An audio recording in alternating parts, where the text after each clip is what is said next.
Praise the lord ప్రియులారా, మరి ఈ యొక్క ఉదయకాల సమయంలో దేవుడు మనకిచ్చినటువంటి మరి యొక్క నూతన దినం కొరకు దేవుడికి వందనాలు చెల్లిస్తున్నానండి. మరి అందరూ బాగున్నారా? దేవుడి యొక్క కృపలో మరి వర్ధిల్లుతున్నారు. అయితే మరి ప్రతిదినం కూడా మరి స్తుతించండి దేవుని. ప్రతిరోజు కూడా మరి వాక్యాన్ని ధ్యానించండి. మరి మనం ప్రార్థించాలి. ఎవ్రీడే కూడా ప్రార్థించాలి.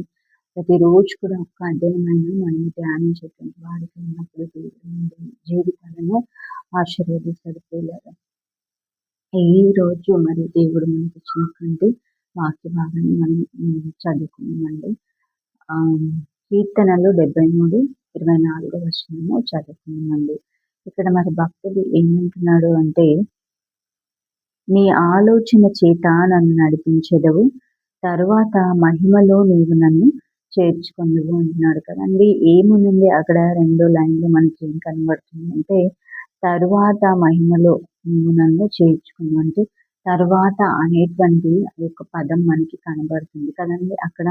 అంటే ఈ యొక్క తర్వాత అనేటువంటి పదము మరి 2 సంఘటనల యొక్క క్రమాన్ని మనకి సూచిస్తుంది కదండి. అంటే ఇది ఒక సంఘటనకి, అదేవిధంగా మరొక సంఘటనకి మరి మధ్య ఈ యొక్క పదాన్ని మనము ఉపయోగిస్తాం కదా. అంటే ముందు ఏం జరిగింది, తర్వాత ఏం జరిగింది అనేటువంటి పదాలకు మధ్యలో అనేటువంటి ఏమంటారు మధ్య ఒక సంఘటనకు మధ్య, 2 సంఘటనలకు మధ్య మనము ఈ యొక్క పదాన్ని మనము ఉపయోగిస్తాం కదండి. ఇక్కడ చూడండి మరి ఈ 2 సంఘటనలకు మధ్య ఈ యొక్క పదం రావడం మనం గమనిస్తాం కదండి.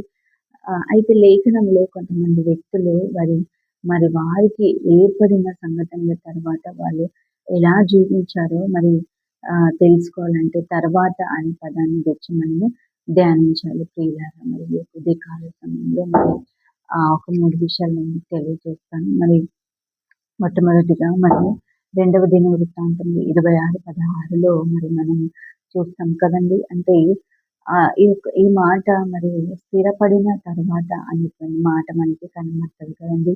ఈ యొక్క మాట మరి రాజు అయినటువంటి ఉజ్జియాను గురించి రాయబడింది కదా. రాజు అయినటువంటి ఉజ్జియా తన యొక్క పరిపాలన ప్రారంభంలో మరి యథార్థంగా జీవించాడు కదా. మరి దేవుని యందు భయభక్తులు కలిగి జీవించాడు, దేవుని ఆశ్రయించాడు కదా. మరి యథార్థంగా ప్రవర్తించాడు, దేవుని ఆశ్రయించాడు కాబట్టి దేవుడు మరి ఇక్కడ అతన్ని మరి వర్ధిల్ల చేశాడు కదండి. యుద్ధములు జరిగినప్పుడు కూడా అతనికి దేవుడు మరి సహాయం చేశాడు. అదేవిధంగా అతని యొక్క కీర్తి మరి అన్ని ప్రాంతాలకి కూడా విస్తరించిందంట కదా. మరి అతని యొక్క పేరు అన్ని ప్రాంతాలకి కూడా, అతని యొక్క ఘనత కీర్తి అన్ని ప్రాంతాలకి కూడా మరి విస్తరించిందంట. ఇంకా అతనికి మరి విస్తారమైనటువంటి పనివారు ఉన్నారంట, విస్తారమైనటువంటి ఆయుధాలు ఉన్నాయంట, విస్తారమైనటువంటి సైన్యం కూడా అతనికి కలిగినట్లు మనం చూస్తాం కదండి.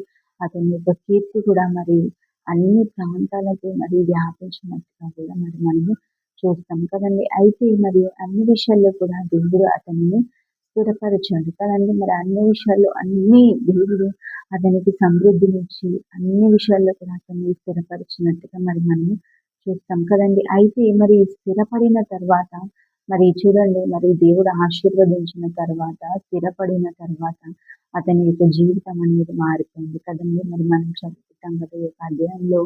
మరి స్థిరపడిన తర్వాత అతని యొక్క జీవితము మారిపోయింది ప్రియులారా. అయితే మరి ఎప్పుడైతే అతడు మరి స్థిరపడక మునుపు మరి అతడు చాలా మరి యథార్థంగా నడుచుకున్నాడు. అయితే చూడండి, మరి అన్ని విషయాల్లో కూడా దేవుడు అతన్ని స్థిరపరిచిన తర్వాత అతని యొక్క జీవితం అనేది మారిపోయింది ప్రియులారా. మరి అతనికి స్థిరపడిన తర్వాత అతనికి గర్వం అనేది వచ్చింది కదండి. మరి చాలా మందిని మనం చూస్తుంటాం కదా. ఇంకా దేవుడు ఆశీర్వదించిన తర్వాత, స్థిరపడిన తర్వాత మరి గర్వం అనేది వస్తుంది కదండి.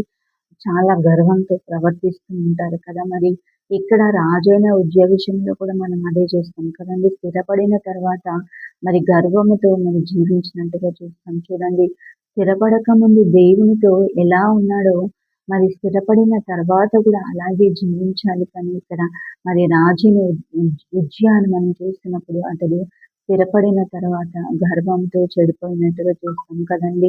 మరి నాశనానికి ముందు గర్వం నడుచును అని ఉంది కదండి. కాబట్టి ఎప్పుడైతే మన జీవితంలోకి గర్వం వస్తుందో మరి మనం చెడిపోతాం అన్న విషయాన్ని మనం ఎప్పుడు కూడా మర్చిపోకూడదు ప్రియులారా కదా. మరి ఇక్కడ స్థిరపడిన తర్వాత మరి కృతజ్ఞతగా మరి ఇంకా మరి యథార్థంగా జీవించాల్సింది పోయి ఇక్కడ మరి గర్వముతో మరి జీవించి చెడిపోయినట్టుగా మరి మనం చూస్తాం కదండి. రెండవదిగా మరి ఆరోగ్యము పొందిన తర్వాత కదా, యెషయా గ్రంథం 38:9 వచనంలో మనం చూస్తాం కదండి. హిజ్కియాకు మరి మరణకరమైన రోగము వచ్చినప్పుడు మరి ప్రవక్త వచ్చి మరి యెషయా వచ్చి మరి అతన్ని హెచ్చరిస్తాడు కదా, నీ ఇల్లు చక్కబెట్టుకో అన్నప్పుడు మరి అతడు మరి నువ్వు బ్రతకవు అని చెప్పేసి ఆ యొక్క మరణకరమైన రోగం వస్తుంది కదా, వచ్చినప్పుడు నువ్వు బ్రతకవు అని ఎప్పుడైతే ప్రవక్త ద్వారా హెచ్చరించబడతాడో అతడు మరి దేవుని దగ్గర కన్నీటితో ప్రార్థిస్తాడు కదండి. కన్నీటితో ప్రార్థించినప్పుడు దేవుడు అతని ప్రార్థన అంగీకరించి మరి 15 సంవత్సరాల ఆయుష్ను అతనికి దయచేస్తాడు కదండి. మరి అప్పుడు మరి అతడు ఆరోగ్యం పొందుకున్న తర్వాత దేవుని స్తుతిస్తూ మరి ఒక కీర్తన కూడా రాశాడు కదండి. మరి ఈ యొక్క మరి 38:19 వచనంలో ఏమంటున్నాడు అతను అంటే, సజీవులే కదా నిన్ను స్తుతించెదరు, సజీవుడుగా ఉండి మరి నేను నిన్ను స్తుతిస్తున్నాను అని ఒక మంచి మాట మనకు కనబడుతుంది కదండి. ఇది చూడండి, సజీవుడుగా ఉండి దేవుణ్ణి మరి స్తుతించాడు కదండి. మరి మర్చిపోలేదు కదా. దేవుడు ఆరోగ్యం ఇచ్చిన తర్వాత మర్చిపోకుండా మరి కీర్తన రాశాడు. అదేవిధంగా మరి సజీవుడుగా ఉండి దేవుని స్తుతించాడు కూడా కదండి. ఏమని తీర్మానం తీసుకున్నాడు అంటే తన జీవిత దినములన్నీ కూడా మరి దేవుని సన్నిధిలో, దేవుని యొక్క మందిరంలో తంతి వాద్యాలు వాయిస్తూ దేవుని స్తుతించాలి, ఆ యొక్క తంతి వాద్యాలు వాయించడానికి మరి తీర్మానం తీసుకున్నాడు ప్రియులారా కదా. మరి చాలా మంది ఆరోగ్యం పొందుకున్న తర్వాత దేవుని స్తుతించడం కూడా మర్చిపోతారు కదండి. మరి అంతకుముందు ప్రార్థించమని అడుగుతారు, మరి కనీసము ఆరోగ్యం పొందుకున్నాక, మేలులు పొందుకున్నాక మరి దేవుడికి ఒక థ్యాంక్స్ చెప్పరు, మనుషులకు కూడా ఒక థ్యాంక్స్ కూడా చెప్పారు కదండి. చాలా మంది మర్చిపోతారు కదా.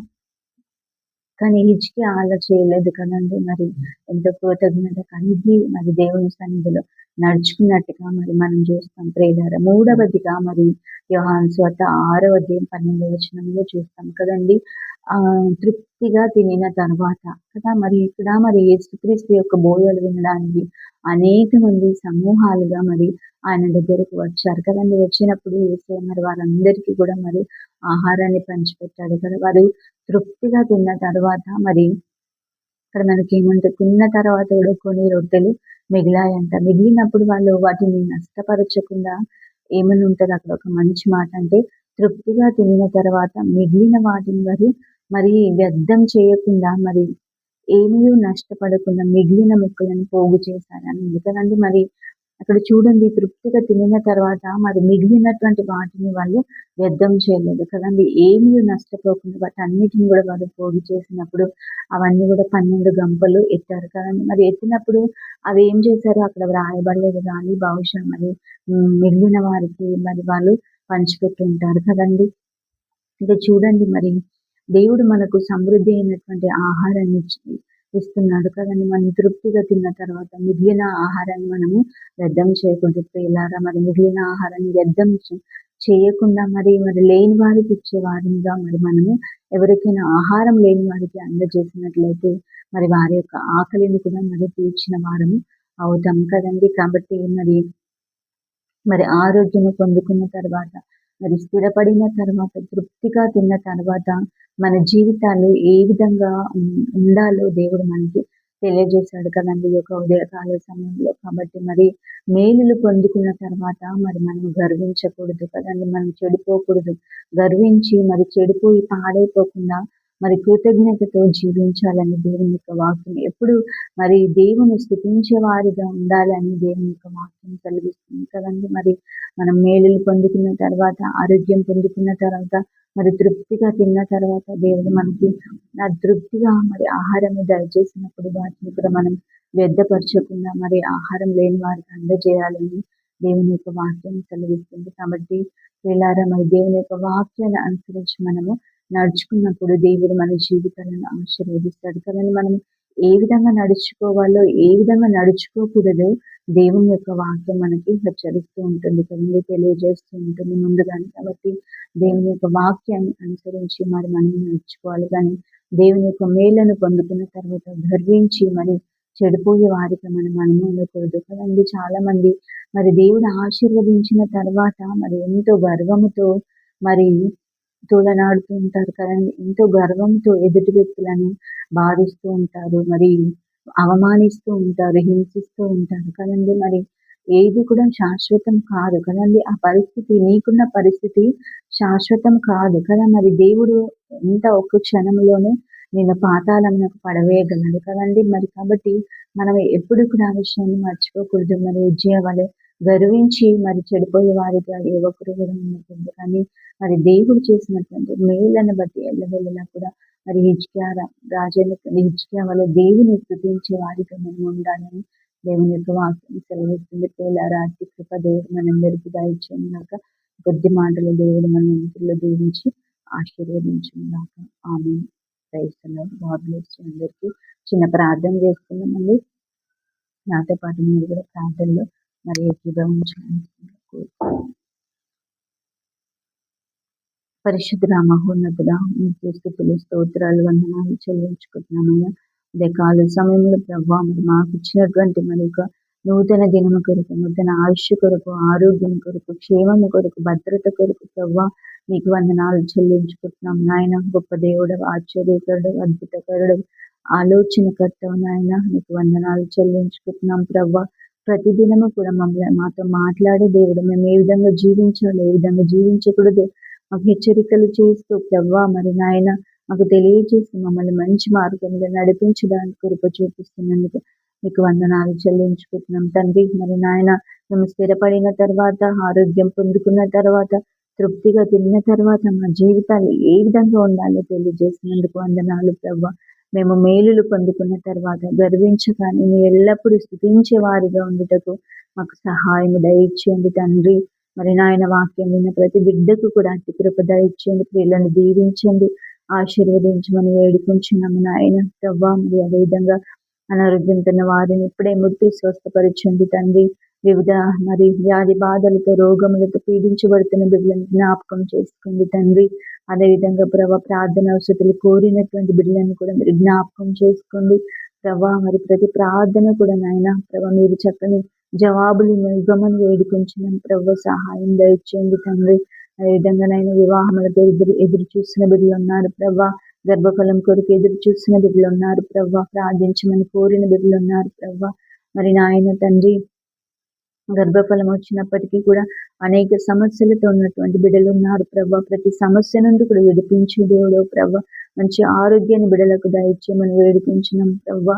తండ్రి సహాయం దయచేయండి. అదేవిధంగా తండ్రి ప్రభ చదువుకుంటున్న బిడ్డలకు మంచి జ్ఞానమును దయచేయండి, తెలివిని దయచేయండి, వివేకమును దయచేయండి.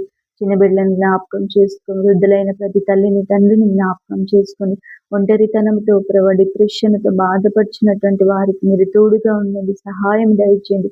వారి ఒంటరితనాన్ని దూరపరిచి తండ్రి ప్రభా మీరు సహాయం దయచేయమని వేడుకుంటున్న వృద్ధాప్యంలో ఉన్న బిడ్డలకు తోడుగా ఉండండి ప్రభా. వయసుతో పాటు ఏర్పడే ప్రభా ఆరోగ్య సమస్యలను ఎదిరించుటకు, జయించుటకు కావలసిన మీ కృప దయచేయండి.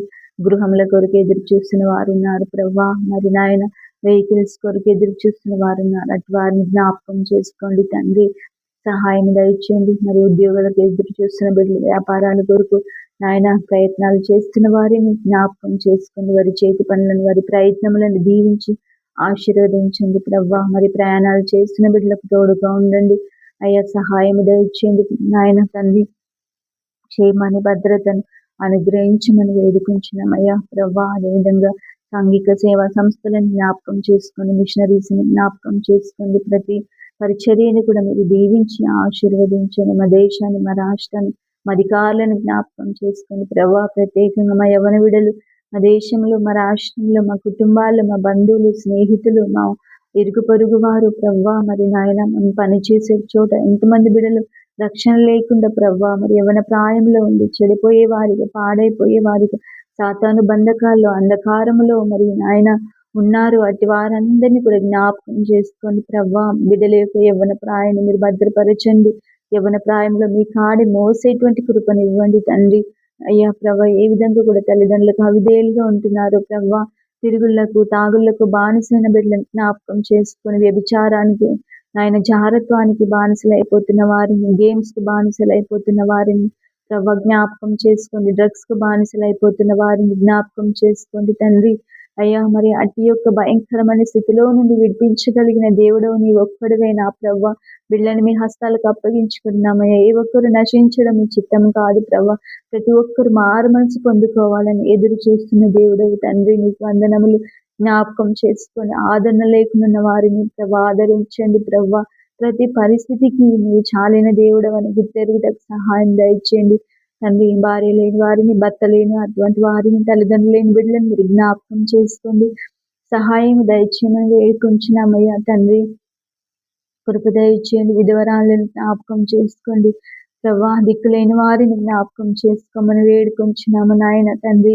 అయ్యా మరి దీవెనకరమగు వర్షాలే కురిపించండి. ఏ విధమైనటువంటి వరదలు లేకుండా, కరువు కాటకాలు సంభవించకుండా ప్రభా సమృద్ధిని మా దేశంలో దయచేయండి. ప్రతి జీవి కోరికను తృప్తిపరచండి. రైతులకు కావలసినటువంటి నాయన తగిన వర్షము దయచేయండి ప్రభా.